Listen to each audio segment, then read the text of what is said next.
Sweetie Jane and Jane, is that you? Patingin. Yeah, that's her. That's her. That's her. Hmm.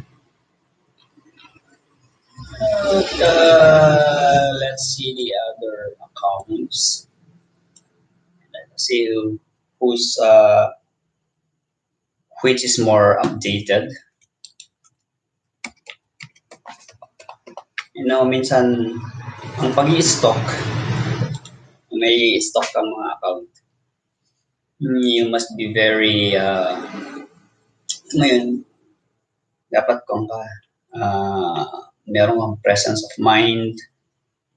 Yan. Titingnan mo yung mga kanya. Titingnan mo yung kanyang mga, yung sa URL, Universal Resource Locator. Titingnan mo yan para makita mo, baka may clue ka dun kung anong pangalan niya yan. Minsan, paborito ko rin maging defective Conan eh. Defective Conan. Ganito lang ako. Mag-aabang kung may magla-live, mumultuhin ko. Ay, merong sasali dito. Basta may sumali dito, merong nag-view, bubulabugin ko, mumultuhin ko.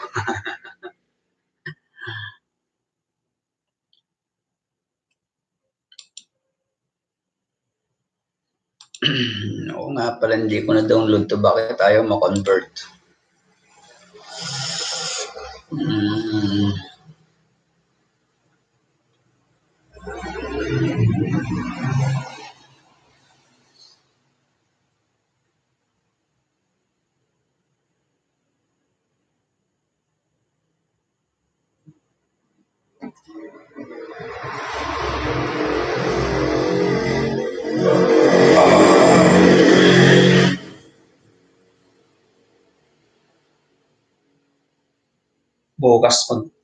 Bukas magpapagupit ako.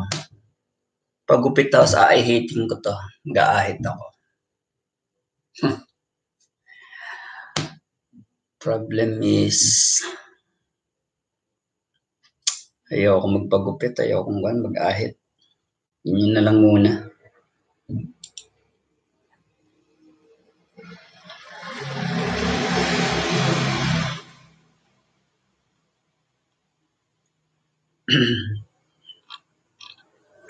There was a time, sweet MG,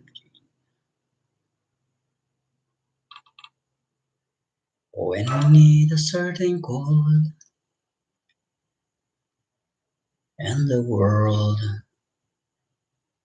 must come together as one.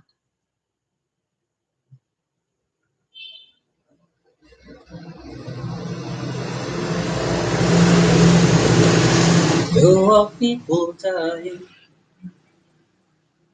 Sundot National High School, Quezon City. Is that you? May I see your profile pic? No, that ain't her. That ain't her. And this one's name is Mary Jane Sino. Yeah. Mary Jane Sino from Camarines Norte State College. I studied at Camarines Norte State College. Went to Basud National High School and live in Quezon City, Philippines. Self-employed daw, don't think so. Understood. You ain't the one I'm looking for.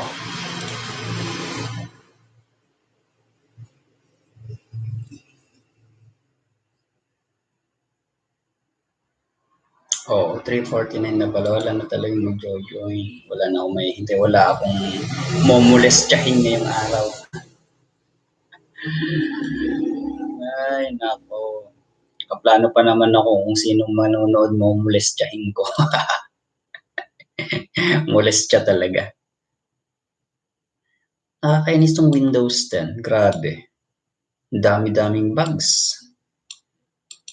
Taskbar, ayaw mag-hide kahit naka full screen. Then, di ko lang alam kung bakit naghahang, kung dahil ba sa first generation Core i3 lang tong gamit ko, ay Core i5 lang tong gamit kong first generation. o dahil sa Windows 10 na gamit ko. Tapos naghahang eh. Wala namang mga process na. Tsaka yung mga process hindi na i-close. Kusang nagrarang fully consumed ang resources, memory and processor. And hard drive resources also. Oops. Ba't nagdalawa yan? May nanonood ba? Wala naman. Pero bakit nagdalawa yan? Okay. Well, ito na lang. Mag-tutor na lang ako sa Windows.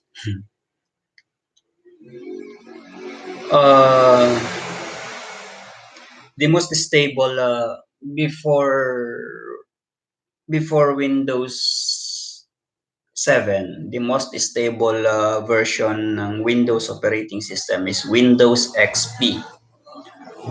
Okay, the history of Windows, dati, DOS-based lang siya, command line, and it was designed or coded by Bill Gates with the help of Paul Allen. So si Bill Gates, hindi siya mag-isang nagtayo sa Microsoft, dalawa sila. Henry William Gates. Yun ang talagang pangalan ni Bill Gates. Siya si Henry William Gates. And they created together with Paul Allen the MS-DOS or the Microsoft Disk Operating System. Okay. So, isa siyang command line na program or application. Software. Kung tawagin kasi noon, walang apps, walang apps ang tawag, kundi software ang tawag. Software, application, hindi, software ang tawag noon, software. Software o kaya program, yan ang tawag noon. Hindi application, hindi apps. Ngayon, dito na lang, pag nung sumikat na yung Android, tsaka na lang tinawag na apps yung mga programs. But, kaya nga, wala namang sinabing apps maker o apps creator, di ba, noon. Ang tawag sa mga IT noon is programmer. Okay. So, mga programmer kami. Meow! Sinabi ko pa naman kanina, ang mag-review rito, ang manonood dito sa kwan ko, molestyahin ko ng bonggang-bongga. Hello, Ma'am Catherine Dilawa. Hello. Okay, tuloy natin. And then, ayun, si Henry William Gates, also known as Bill Gates, together with Paul Allen, created the first program ng Microsoft, yun yung MS-DOS or Microsoft Disk Operating System. Okay. And then, binenta nila yon. They meant to compete with the IBM, which ang IBM kasi yung kauna-unahang gumawa ng GUI or graphical user interface ng computer. So sila yung kauna-unahang nag-develop ng software para sa mouse, para sa pointer. Ayan. Ito, mouse. Para sa mouse. IBM ang kauna-unahang nag-develop ng mouse and yung software para sa mouse. Okay. So, Bill Gates during that time wanted to compete with the IBM. Ang IBM, ang ibig sabihin ng IBM is International Business Machines. Ayan. So, yan ang pinakasikat na computer manufacturer noon, IBM, International Business Machines. And Bill Gates created a software intended to compete with the IBM. At the same time, it's not at the same time. It is when Bill Gates is presenting the Windows 3.1. Yun yung first ever commercial version ng Windows operating system. Yun na yung graphical user interface, yun na yung gumagamit na ng mouse. That is Windows 3.1. Okay. When I was in college, I am also using Windows 3.1 3.1. Yan. I managed to try Windows 3.1, Windows 95, and Windows 98. Actually, ang Windows XP nun is bagong labas pa. Aside from those versions, may mga lumabas ding para sa network server technology. Yun yung tinatawag na Windows NT o kaya network technology. Magkaiba naman yun.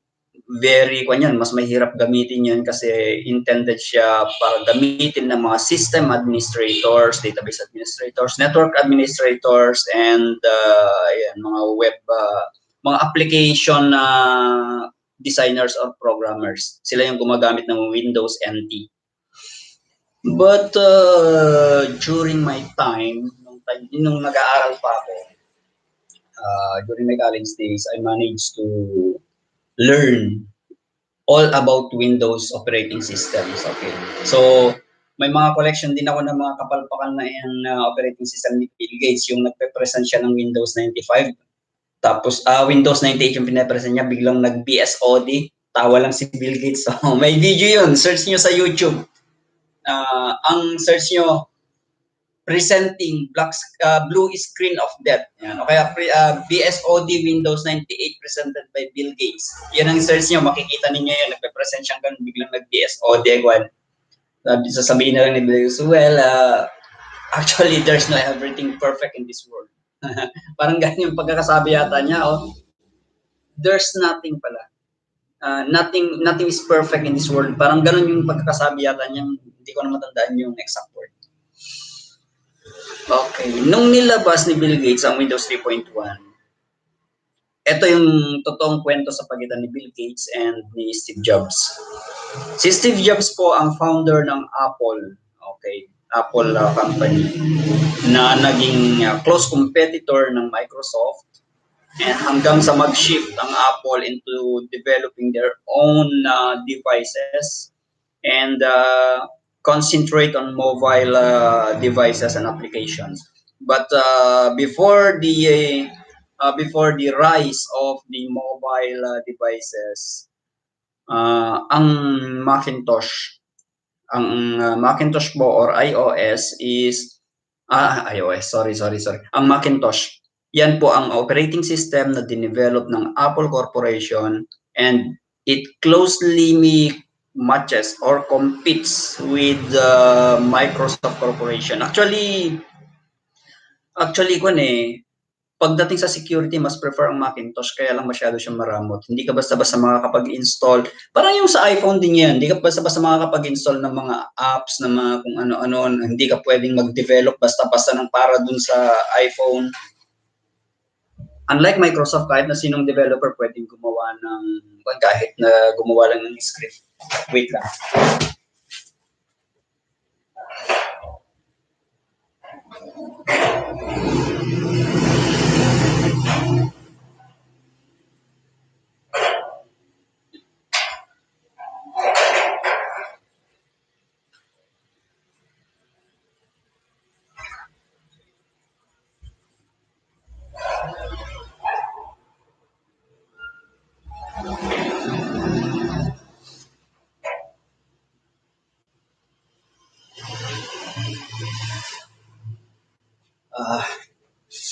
Back.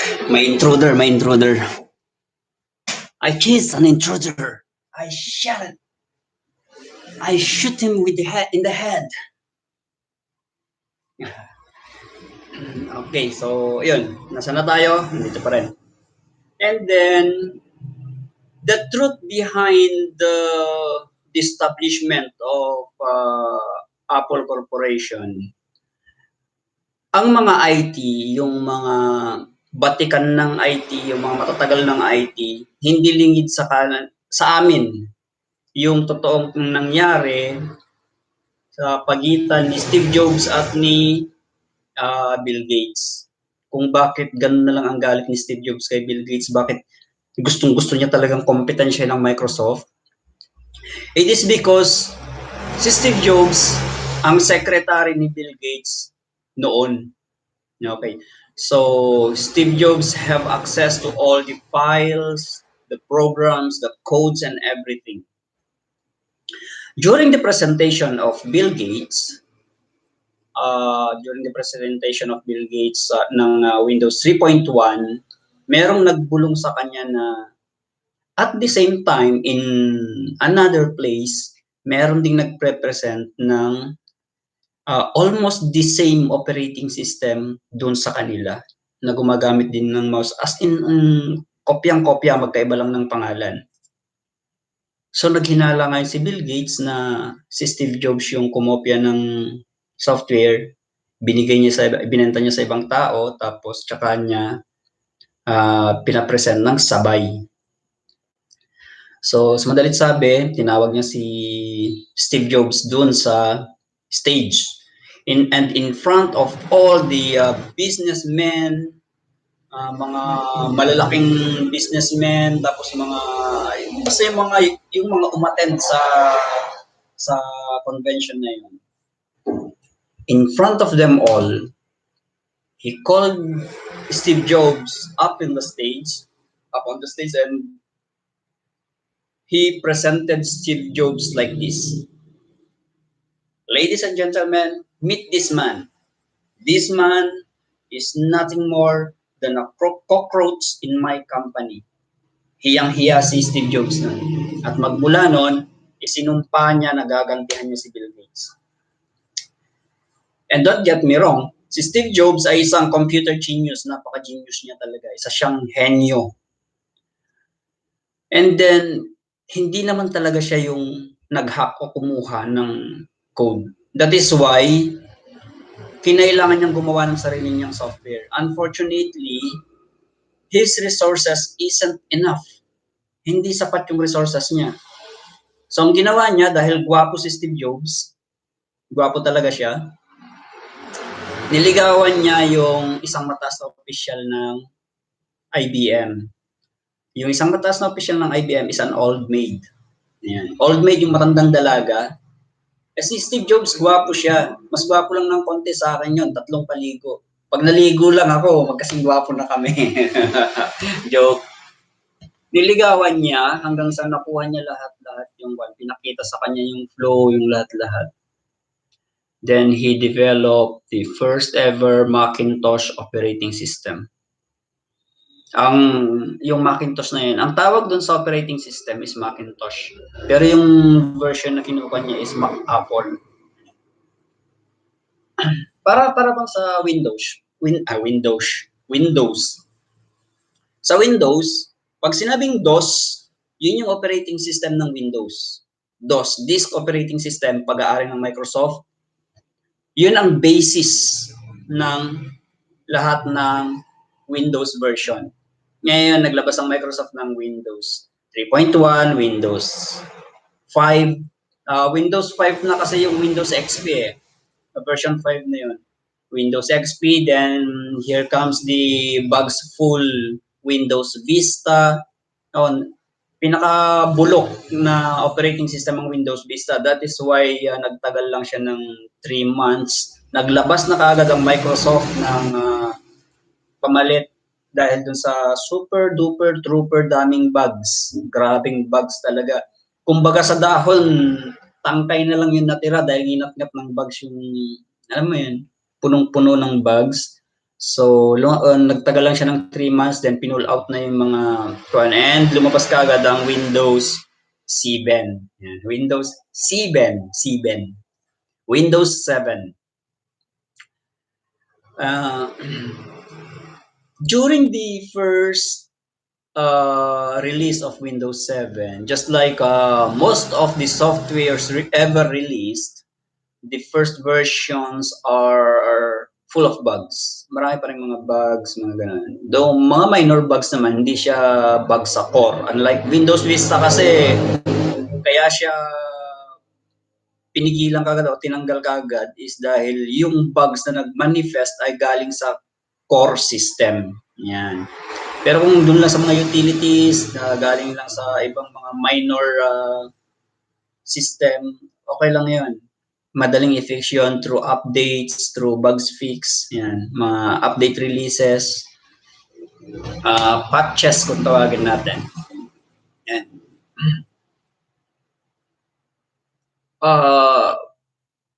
But before that, before i-release ang Windows 7, Windows XP has established its name or marked its name as the most stable Windows operating system ever. Mm. And Windows XP was built on top of Windows NT technology. Actually, nag-umpisa ng Windows 7, lahat na ng operating system ng Microsoft is on top na siya ng Windows NT operating system. Ibig sabihin, secured na siya. At ang kanilang mga file system ng ginagamit is NTFS na. NTFS na. Dito na ako din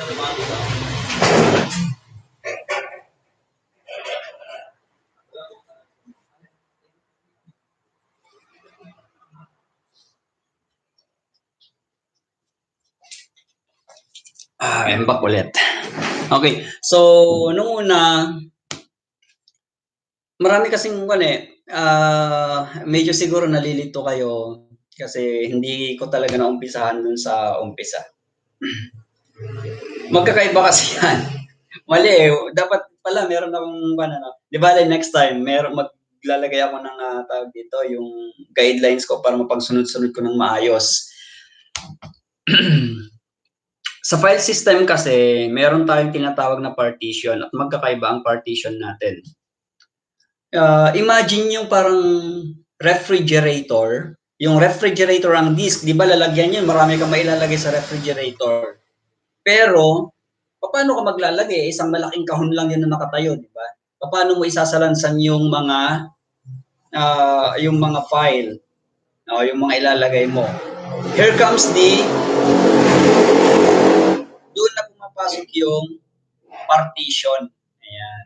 Yung partition is defined by the file system. Okay. So, pag sinabing, ano yung partition mo? Parang na rin nilang tinatanong na ano yung file system mo. Yung file system is para kang naglalagay ng mga stock or ano ba tawag dito, yung patungan. Yung, di ba sa ref may nilalagay na gano'n na patungan? Yun. Parang drawer or something na paano ba ipapaliwanag? Ano ba sa Tagalog yun? Sa dulo ng dila ko, di mo mabanggit eh. Yun yung file system. Okay. So, yung mga folders naman or directories, yun yung supot. Isusupot mo dun yung mga ilalagay mo, tsaka mo ilagay dun sa file system. Parang ganon. Yung paliwanag. Ngayon, marami tayong iba't ibang klase ng file system. Unang-una, yung sinabi ko kanina, sa Microsoft Windows, meron tayong FAT. Ang tawag doon, File Allocation Table. Yun yung kauna-unahang file system ng DOS. Then here comes the FAT32, updated version para ma-support niya yung mga long file names, tapos ma-support niya yung directories ng ganito hanggang sa 64 depth, mga ganun. Kasi maraming limitasyon ng FAT16. FAT16 yung una eh. Pang 16-bit kasi yon, so maraming limitasyon. Ngayon lumabas ang FAT32. Kasabay ng FAT32, lumabas ang NTFS. NTFS, yun yung partition na ginagamit ng yung nabanggit ko kanina, yung Windows NT. Ayan. Okay, so yung Windows NT, yun din yung pwede lang gamitin ng 64-bit operating system natin. And then, kasabay na, yun yung sa Microsoft, kasabay naman po ng FAT32 tsaka ng NTFS, nag-release naman po ang Apple o kaya Macintosh, yun yung Unix Unix system. Okay. And then hindi rin nagtagal, halos kasunod din, na-release din ngayon ang Linux. Ang Linux po ay isa siyang free operating system na ni-release ni Linus Torvald na taga Finland. Sorry, nadighay ako. Baho, parang utot. Joke lang.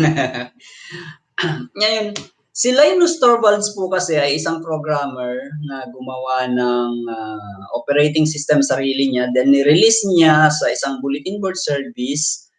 Then, kinuha niya, parang encouraging software engineers to further modify the said operating system and release it as an open source. So, ang open source talaga ay nag-umpisa kay Linus Torvalds. Yan. Ang pangalan niya is Linus, apelyido niya is Torvalds, and he is from Finland. And guess what? He is only, I think, 19 years old nung ginawa niya. 19 or 18 years old lang siya. Kasi kung lang siya junior student. Sophomore, third year high school siya nun. Gagaling nila. Third year high school siya nung ginawa niya yun. And Bill Gates then is kwan din siya. Si Bill Gates nun, actually, si Bill Gates kwan din siya, undergraduate din siya. I think junior college. Junior college yun. And then senior high pala yata. Tama, junior college yun. Second year college si Bill Gates nung nirelease niya. Kahit nga si Mark Zuckerberg drop out din yan. And then yun, nirelease din ni Linus Torvalds yung one. And then, ang Linux po, ang pinakasikat ngayon na operating system. Yes. Paano ko nasabi to? 80% po ng website, 80% ng website sa buong mundo, that's billions of websites, are hosted in a Linux. In a Linux operating system. Hosted po siya sa Linux operating system using PHP or using PHP language with or created with PHP language and running on a Apache server and PHP on a Linux machine. Ayan. Halos lahat po. Actually, we only have two kinds of server sa ngayon. We only have two kinds of web server. Isang Windows at isang Linux. Wala pa ako nabalita ang hinost ng Macintosh. Wala akong alam. Ang alam ko lang is Windows and Linux. Ang Windows po, yun po yung IIS naman ang Windows, ang web server nila, IIS, Internet Information Server, running on Microsoft Windows operating system. Ayan. But mostly po mostly mga Linux ang mga servers natin. Kasi maraming nagsasabi mas secured ang Linux. Though depende siguro kasi maraming versions ang Linux. We have Red Hat, we have Kahel. And do you know guys that we also have our own operating system. Dito sa Pilipinas, may sarili tayong operating system ng mga Pilipino. Hindi nyo alam yon. Research din tayo, tangkilikin natin ng sariling atin. Way back in 2002. Yun yung first time kong umattend ng Linux convention dito sa DOST. Department of Science and Technology. That was the version 1.0 of the Bayanihan Linux released by the DOST. So meron tayong sariling operating system. Ang last na natanggap kong kasi pinapadala nila ako ng kopya eh. Ako mismo naka-address sa akin, though matagal na akong umuwi. Baka meron na namang dumating, hindi ko lang natatanggap na. Pinapadala nila ako ng disk. Ang last na natanggap ko is Linux 5. Version 5 na siya. Bayanihan Linux version 5. It's a KDE. Kwan siya. Hindi siya Ubuntu. Kudzu. Kudzu. Kudzu. Anong tawag dito? Hindi siya, yung desktop niya is KDE. Kudzu desktop environment, and then yung kanyang Debian yung kanyang flavor ng Linux. May mga flavor din kasi yan eh. Para bang sa Android, meron tayong Jelly Bean, merong KitKat. Ang pagkakaiba nga lang, yung sa Linux naman, pwedeng sabay-sabay ni-release, kaya lang iba-iba yung gumawa. Sa Android kasi, isa ang gumagawa, magkakasunod yung version na nire-release yan. Debian, nakabase siya sa Debian Linux. Do kaya nga kaya hindi siya ang Debian kasi mas prefer siya for desktop users. Yan, para sa mga conventional users. Yung ibang like Ubuntu, ano yung ibang flavor, medyo nawawala ako sa nawawala sa utak ko eh. Yung ibang kasi, like yung version ng yun yung ginagamit sa server. So, karaniwan kasi ng mga yun is command line. So, mga system administrators ang gumagamit. Pero dun sa pang desktop users, yun, maganda siyang gamitan ng mouse, mga ganon. Maganda yung kanyang GUI or graphical user interface. Okay, so ina-advise ko, try din ninyo yun, Bayanihan Linux. Search ninyo, libre lang na may download yun. Tapos kung may bago kayong computer o mayroon kayong lumang computer, that suits Bayanihan Linux kasi dinidesign yan for older computers. Kasi ang katwiran nila noon, base dun sa sunod-sunod na pag-attend namin ng convention nun, ang katwiran daw nila, ang Windows nag-upgrade. So habang nag-upgrade din yung mga softwares, napag-iiwanan yung mga old computers hanggang sa hindi ka na makagamit ngayon ng mga bagong software dahil kailangan updated yung Windows mo. Samantalang sa Bayanihan Linux, it runs smoothly on very old computers. Actually, sa Pentium 2 ko, yung version 5, Pentium 2 Pro Pentium 2 Pro MMX at lang siya, 550 megahertz lang yung processor niya noon na cartridge type pa. Ang bilis niya, ang bilis. Ang memory ko lang noon is 512 megabyte pero ang bilis. Believe me. Last na ginamit ko yung Pentium 2 ko na yon, sumalangit nawa ang kanyang processor dahil nasira na rin siguro sa katagalan din nagagamit. I think 2011 nung huli ko siyang ginamit. Ginagamit ko lang siya nun sa mina ng cryptocurrency yan. Ayun, so maliban pala doon, meron pa tayong isa, Kahel OS. Linux din siya. So, yun, try din ninyo Kahel OS. And also, meron pa ba? Wala na akong alam, yun lang dalawang yun. Kahel OS tsaka Bayanihan Linux. Try din ninyo yung sariling atin. Maganda siya, hindi siya mabigat sa system. Hindi ko lang alam kung meron na rin siyang pang 64-bit ngayon. Matagal na akong hindi updated sa Bayanihan Linux eh. 2011 pa nung huling akong gumamit ng Bayanihan Linux kasi nga nawala ako sa sirkulasyon dun sa paghihiwalay namin kasi ng asawa ko dati. Nung sumakabilang bahay siya. Oo, tama. Totoo yan, sumakabilang bahay. So, nung sumakabilang bahay kasi siya, tapos pati anak ko tinago na sa akin para akong hopeless. Imagine, 6 months hindi ako lumabas sa bahay, nandun lang ako sa loob ng kwarto. Buti ka mo yung una, hindi ko pala na-lock yung pinto ng bahay, nakapasok yung pamangkin ko kasi 3 araw na ako hindi lumalabas, napapansin nila.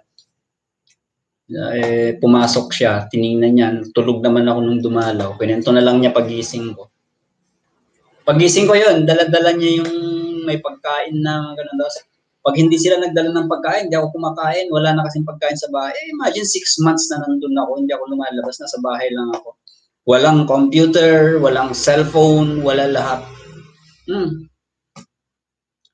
Hanggang sa ma-realize ko na hindi ako to. Buhay pa ako, humihinga pa ako, I still have hope, I can find somebody else, I can rebuild what have lost. Yan. So, I fixed up myself, naligo ako after ilang buwan. Para ako mababaliw nun. Hindi ko alam na 6 months pala akong hindi lumabas. Ang alam ko parang ilang weeks lang, parang 2 weeks, 3 weeks lang pakiramdam ko, pero 6 months na pala. So I fixed up myself, I went to my cousin's house and asked him, Kuya, may trabaho ba dyan? And he said, hindi mo kaya trabaho? Grabe ka ako, kahit anong trabaho kaya ko. Ano bang meron ka na wala ako at yung kaya mo hindi ko kaya? Bakit ako kaya mo mag-computer? Yan na naman tayo, tirahin mo na naman ako eh. Hindi nga ako, anong trabaho meron? Sabi niya, construction kaya mo? Kaya ko yan, kaya mo nga eh. Ayun, sinama niya ako sa construction. So, I worked there for a year. And then, bumalik ulit ako sa computer. Computer's running in my blood. It's in my blood. So, you can take away computers from me because it is running in my blood. Nasa dugo ko na yan, hindi ko na maiiwasan. Habang nasa construction ako, coach yung tumatakbo sa utak ko. Even though nag-excel naman ako sa construction. At first, naging laborer ako, yung nagpapalat talaga, tagabuhat ng semento. Until such time, nakita na ko yung plano kasi, nakakalat, binasa ko. Tapos nag-order yung foreman, sabi niya, eto, tapalan niyo ng buto, sabi. Kinontra ko yung foreman, sabi ko, foreman, sabi ko, mukhang mali yatang tatapalan natin buo yan Bakit? Sabi niya, laborer ka lang hindi po ako. Nakita ko kasi yung plano, eto ako may overhang to, kaya dapat ako, etong bakal dito ako, ilalampas na natin siya ng 1.5 meters kasi 1.5 meters ako yung nakausli at yun din yung yung overhang niya at yun din ako yung plano. So kesa ako magdugtong tayo ng bakal, magsusuot pa tayo dito ako, i-leave mo na lang na blank yan at lagyan na lang natin ng overhang kagad ako para diretso yung bakal. Doon tayo sa dulo magdugtong ako para eksakto rin siya doon sa beam. Hindi, sabi niya, flat to. Hindi sir, ako nakita ko yung plano. Hindi ba ito yung plano nakakalat doon niya ako? Oo, di ba ito ang harap ako? Oo, may pathway dyan, kaya may overhang dyan. Kunin nyo nga yung plano. Nung kinuha, tatango-tango sabi niya, oo nga pala no. Ba't marunong ka magbasa ng plano? Sabi ko, kasi po AutoCAD operator ako, IT ako, programmer ako, technician ako. I excel in computer. I know almost everything in AutoCAD. I can create a plan. Sabihin nyo lang kung anong plano. Iko-compute ko pa ako yung bakal na gagamitin, yung sementong gagamitin, gaano kalapad, gaano kahaba, gaano kataas. Sabihin nyo lang ako yung strength, yung tensile strength niya, yung compression strength. Tumango-tango. Nakikinig pala yung engineer sa likod. Hindi ko napansin. Sabi niya, Rodrigo, sir, gulat ako. Marunong ka ba talagang gumasa ng plano? Sir, kako. Kung gusto mo, kako, tanungin mo ako dyan sa bakal na yan, kung anong mali dyan. Punta kami dun sa, yung tinuro ko yung isang beam na nilayout nila. Sige, sabi niya, anong mali dyan? Sir, kako yung nasa baba, kako 16mm ang nilagay. Supposedly, kako 25mm yan. Tapos tumangatang na siya. Tapos yung steel wrap niya, kako, mali yung spacing, kako. Dapat, kwan lang yan, 20-20, kako sa gitna. Pero ang ginawa nila, kako, ang laki, 40 na yata yun, o halos 40, more than 30 na yung spacing ng steel wrap, kako. Tapos pinuntahan niya, in-examine niya yung nga, malayo to, dagdagan nyo Yan, mula nun, prinamuta ko. Hindi naman ako ginawang foreman kasi may foreman na. Ginawa lang ako lead man. Yan. Alalay ni foreman. Ang kaso si foreman namihasa. Lahat naman na ng trabaho niya, ako naman na. Nandun lang siya sa barak. Sabi niya, Rodrigo, punta mo yung itong gagawin natin. Yun ang ipagawa mo. Bahala ka nang dumiskarte doon. Sige, por. Alam niya. Nandun lang siya, kain, tulog. Sarap buhay, laki sweldo. Ako doon, hirap, turo. Gawa pa, plano, hirap, turo. Akyat bundok. Turo pa, tao, liit, sweldo. Buset. That is why, my friend, I think uh, the system we are following over there is not fair. That is why I decided to resign and find another job, my friend. And I came to Bontoc and Banawe. That is why I work in Banawe as a construction worker again. Before I came to Metro Manila and continue doing my job as a computer personality. Di ba ganun mag-English yung mga Indiano, di ba? Yung mga itik. Oh, I believe you, my friend. Yes, my friend. So, yun. Tatlo. Bakit tatlo? Dalawa. Eh,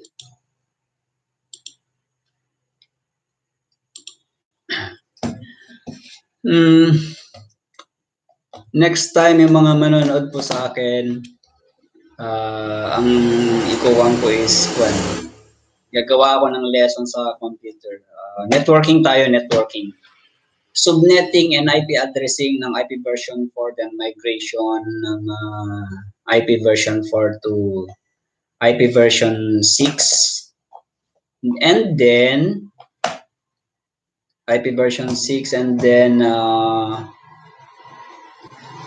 IP addressing ng version 6. Everything about IP addressing ng version 6. Kasi the IP version 4 has been depleted or the address space is almost, it's not yet depleted but it's almost depleted. And we really need to shift from using IP version 4 to use IP version 6 fully. Okay. That is why we need to learn about the subnet. No, it's not subnetting. There's no subnetting in IP version 6. We must learn to do the IP addressing in version 6. Kasi di ba napakahaba nun. Can you imagine the 16 16 characters. It's not characters, 16 ano tawag doon yung parts. Hindi kasi yung notation niya, nakalimutan ko eh. Dali, review ko konti. Yung, sa IP version 4 kasi is ang tawag doon is dotted decimal notation. Yan. But anyway, sige, hanggang dito na lang muna and bukas gagawin ko ng outline para computer ang pag-uusap-usapan natin. Para nang sa ganon, yung mga would-be programmers and mga would-be technicians, yung mga estudyante natin, matuto naman kayo sa akin. Please. Hindi lang puro kalokohan ang kailangan niyo matutunan mula sa akin. Kailangan magkaroon din ako ng legacy. I am considering to have a legacy para sa mga ano. At least ma-mention man lang ninyong pangalan ko after 100 years. Di ba? Tsaka pala, I authored 4 na libro and I am giving it for free. Yung unang libro is, ang title niya is Forbidden Knowledge, The Art of Hacking. Forbidden Knowledge, malit na ako lang siya, pocketbook lang siya. Featured doon ang 5 uri ng hacking. SQL injection, brute force attack, man-in-the-middle attack, software engineering or reverse engineering, and yung pinakadelikado sa lahat that even hackers may fall victim into, yung tinatawag nating social engineering. Yun yung 5 hacking techniques na nakalagay dun sa Forbidden Knowledge na libro ko. I'm giving it for free, just comment below. And then, yung isang libro ko, ang pangalan niya is IP addressing, it's compute, nakalimutan ko mga title but it's all about computer repair and diagnostic and repair ng computers. Desktop, netbook, pero lahat naman board level repair ng matatakil doon. Paano mo i-diagnose yung motherboard? Ano ba sira nun? Yun bang North Bridge chipset, South Bridge chipset? Then yung nandun din history, paano nag-evolve ang computer from removing the front side bus and incorporating it into the processor itself and calling it the QPI or Quick Interpath Connect. Ayan. Nandun lahat ng information. Yung evolution ng processor nandun din. Okay. Yung RAM from either RAM, SIM, DIM, yan. Dual inline memory module, SD card, yung single inline memory module, uh, static dynamic memory module. Nandun lahat yun. Sa mga video cards, nandun. Ano ba yung mga tinatawag na shader? Diba? Nung unang araw, mga video cards natin, mayroong shader 3, shader 2, maliban pa sa memory. Ano yung memory niya? 1 gigabyte to. Anong shader yan? Shader 3. Ganun ba? Ano processor? Ano GPU niyan? Di ba ang dami sa video card? Meron siyang sariling GPU, meron siyang sariling memory, meron siyang shader. Yan yung software shader. Anong GPU yan? Marami yan, marami. Nandun lahat yung information. And then next is yung pangatlong librong ginawa ko, yun na po yung complete IP addressing and subnetting IP version 4 and IP addressing IP version 6. Kompleto po yun. Mula dun sa umpisa ng IP addressing, basic ng networking mula sa pagkakable, paano mag-crimp ng cable, paano mag-configure ng network, hanggang sa paano mo isusubnet yung iisang IP address para ma-share mo yung internet connection. Lahat, everything. Paano ka mag-create ng server, paano ka mag-manage ng server. Ayan, nandun lahat. Paano ka mag-share ng server para accessible siya sa internet worldwide. Nandun lahat. And then yung migration ng IP address from version 4 into version 6, tinakel ko dun sa last part ng book. Yan. 198 pages po yung networking book natin. 198 pages na 5.5 by 5.5 by 6 yata or 7 inches yung laki. So malaki siya. Makapal na malaki, mga ganyang kalapad. Malaki po yun. Kompleto po kasi yun, networking book. And then, yung pang-apat, origami and kirigami. The art of paper folding and cutting. Mahilig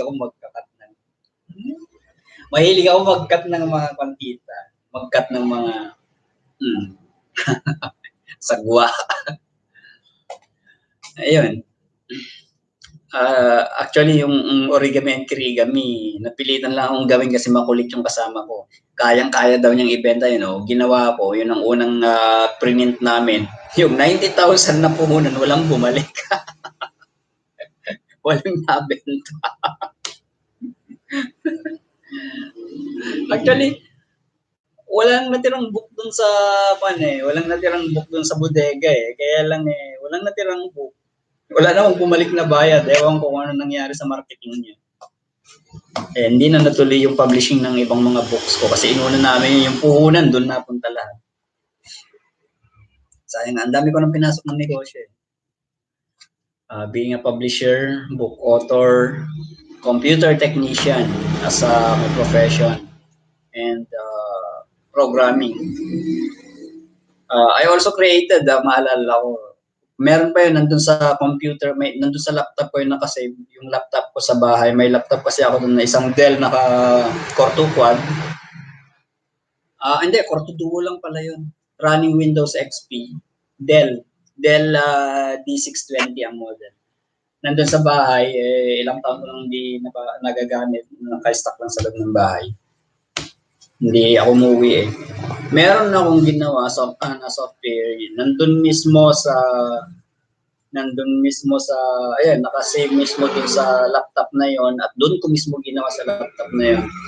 It was created using Visual Basic 6.0 ng Microsoft Corporation. Visual Basic language. Ang ginagawa nitong software na to is kapag gusto ko mag-advertise, I can generate thousands or hundreds of thousands of numbers in just a flash. In just a tick of my finger. Magkukuha siya, magge-generate siya ng mga mga mobile numbers. And then, sesendan ko ng mga advertisement message yun. My software is capable of sending 3,600